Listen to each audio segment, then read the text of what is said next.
Being in an unhappy Christian marriage is not a sign that you married the wrong person. You wouldn't have avoided this problem by marrying someone else, because the actual problem in your marriage is the curse of Genesis 3. Every story in the Bible is about a woman ruining a man. The only exception to this seems to be like Ruth and Boaz, but technically Ruth still ruins Boaz because she brings him down in society by marrying a Moabite woman. But this is a foreshadowing of Christ marrying a Gentile church. As a matter of fact, the reason women ruin men in all the stories, and many times ruin kings and their kingdoms, is again foreshadowing for us ruining heaven and Christ through our sin. The king had to come down here and die on a cross for us. And so your marriage will play out the same pattern. Weak male leadership followed by rebellious, haughty women. And so you share in the sufferings of Christ. This is why marriage is not about your happiness, it's about the glory of God. And if you're going to get married, you should accept the suffering up front.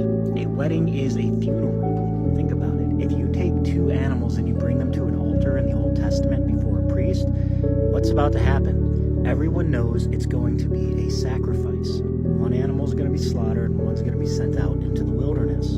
The man dies once and for all at the altar or the cross for the wife, like Christ did for the church. And the woman is allowed to die daily in sanctification for the rest of her life. Just like Christ was perfect, but we're allowed to sanctify daily over the course of our lives. And so husbands should die for their wives immediately, but be patient for their wives to come along beside them. And it has nothing to do with marrying the right or wrong person. Let's look at the story of Abraham's son Isaac. Abraham sends a servant out to find a wife for Isaac, and the servant prays, saying, "Lord, whichever woman draws water not just for me, but also for my camels, that will be Isaac's wife." And so he was asking for a sign and confirmation. He comes across this girl named Rebecca, and she does just that. It seems that she drew up to 500 gallons of water for those camels. Truly a servant's heart. And this marriage was confirmed by God. The perfect woman. They're going to be happy, right? What does she grow up to do? She ruins her husband's legacy. Against her husband's will and knowledge, she arranges a scenario in which the oldest son, Esau, is cheated out of the birthright by tricking the husband.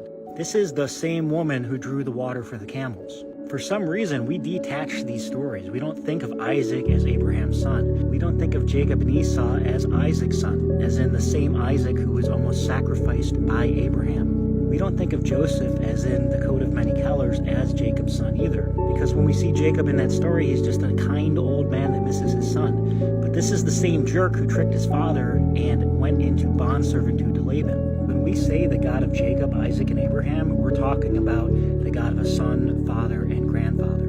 What did Sarah do to Abraham? She ruined his legacy with Ishmael. What did Rebekah do to Isaac?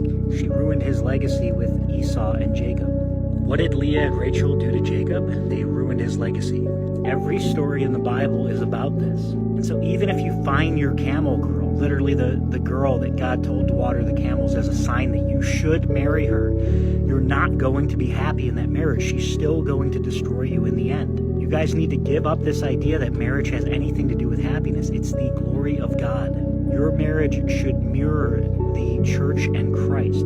Your marriage should be a foreshadowing of salvation itself. And if you're getting married for any other reason than more souls in heaven, meaning if you marry them, you'll be such a good partnership that more souls will be saved than less. If that's not the reason you're getting married, you're going to be miserable. But if you're marrying to glorify God with no expectation of happiness and only the expectation of accepted suffering and servitude, then what do you know? You actually get to be happy. More accurately, you have joy rather than happiness. Joy and happiness are basically the same thing, except happiness is your reaction to hope in temporal things that are going to burn. Joy is the same type of reaction, but you change out the things you're excited about.